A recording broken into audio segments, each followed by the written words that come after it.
जय मसिया। आज हामी बाइबलको एउटा साह्रै परिचित तर गहिरो खण्डमा छलफल गर्दैछौँ। उत्पत्ति पुस्तकको अध्याय 8 र 9 परमेश्वरले नोआसँग गर्नुभएको वाचाको बारेमा। धेरैलाई त्यो जलप्रलय जहाजको कथा त थाहा छ, हैन? हो, एकदमै। तर आज हामी अलिकति गहिराईमा जाउँ न। त्यो प्रतिज्ञाको खास मतलब के हो, त्यसको महत्त्व के छ, हैन? त्यसबारे कुरा गरौँ। सुरु गरौँ है त। त्यो समय कस्तो थियो भने पृथ्वीमा खराब कामहरू बढेको बढै, मान्छेको सोचाइ नै सधैँ नराम्रोतिर मात्रै हो। उत्पत्ति 6 मा त्यस्तै लेखिएको छ। अनि परमेश्वरले यो देखेर ठूलो जलप्रलय ल्याउने निर्णय गर्नुभयो। तर यहाँ एउटा प्रश्न उठ्छ, त्यस्तो बेलामा पनि किन नोहालाई नै छानियो त? उहाँमा के थियो त्यस्तो खास? अनि जलप्रलयपछि जुन वाचा गर्यो नि, फेरि कहिल्यै पृथ्वीलाई त्यसरी नाश नगर्ने भनेर, यसको गहिरो अर्थ के होला? आउनुहोस् यसैमा अलिबेर कुरा गरौँ। निश्चय पनि। हेर्नुहोस् न, नोहा किन छानिनु भयो भन्ने कुरा उत्पत्ति 6 को 9 मा प्रष्ट छ। उहाँ आफ्नो समयका मानिसहरूमध्ये धर्मी र निर्दोष हुनुहुन्थ्यो, अनि मुख्य कुरा उहाँ परमेश्वरसँग हिँड्नुहुन्थ्यो।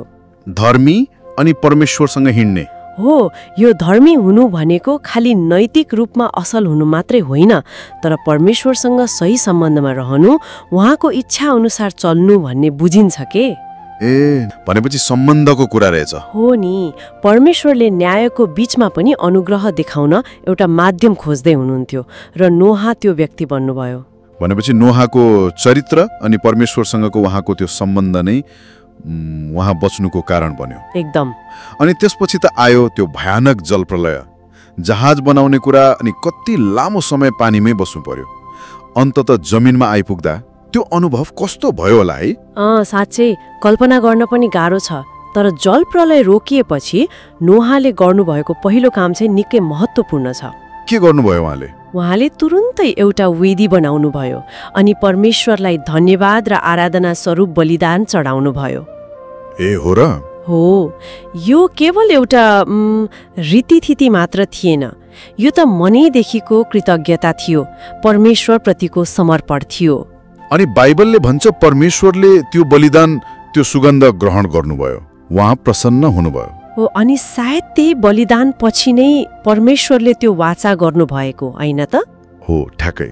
त्यो वाचा वास्तवमा के थियो त? के त्यो यति मात्रै थियो कि अब बाढी आउँदैन?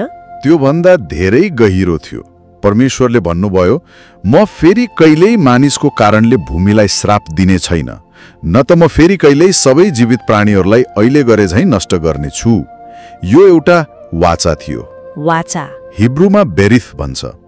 यसको अर्थ खाली प्रतिज्ञा मात्रै होइन, यो त एउटा बलियो, प्राय एकतर्फी रूपमा गरिएको सम्झौता, करार जस्तो हो। सम्झौता नै हो। यहाँ परमेश्वर आफैले आफूलाई बान्नु भएको छ। अनि यो वाचा नोहा र उहाँको परिवारसँग मात्र होइन नि, उनीहरूका सबै भावी पुस्ता र पृथ्वीका हरेक जीवित प्राणीसँग गरिएको थियो। भनेपछि यो त विश्वव्यापी भयो, अनन्तकालीन वाचा हो। यो त निकै शक्तिशाली कुरा पो रहेछ।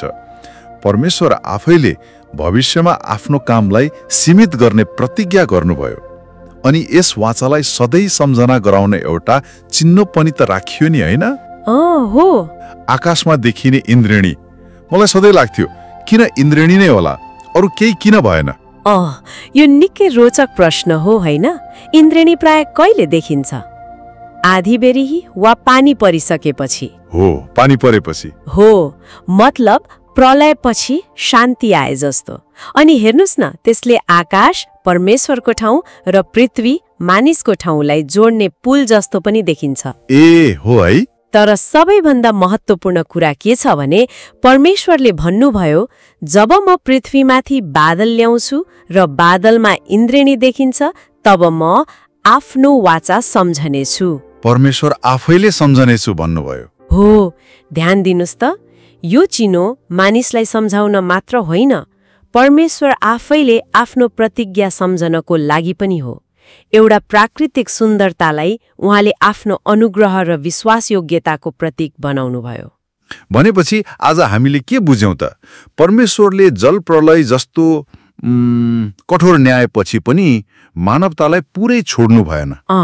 बरु नोहाको विश्वास र त्यो बलिदानपछि उहाँले फेरि कहिल्यै सम्पूर्ण पृथ्वीलाई जल प्रलयले नाश नगर्ने वाचा गर्नुभयो, आफैलाई बाँध्नुभयो। सही हो। अनि त्यो वाचाको निरन्तर साक्षीको रूपमा आकाशमा इन्द्रणीलाई राख्नुभयो।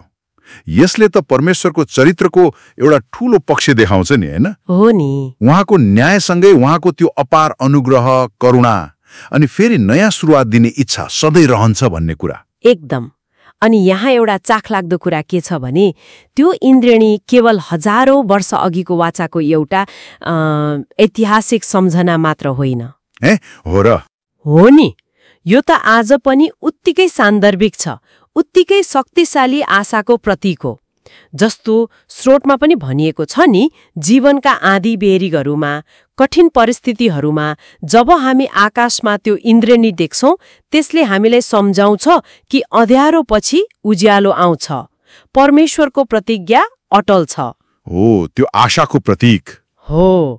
अनि यसले एउटा गहिरो प्रश्न पनि मनमा ल्याउँछ के विगतका यस्ता ईश्वरीय प्रतिज्ञाहरूका प्रतीकहरूले जस्तै इन्द्रेणीले वर्तमानका हाम्रा व्यक्तिगत अनि सामूहिक सङ्घर्षहरूमा आशा र शक्ति कसरी प्रदान गर्न सक्छन् होला। जय मसीह।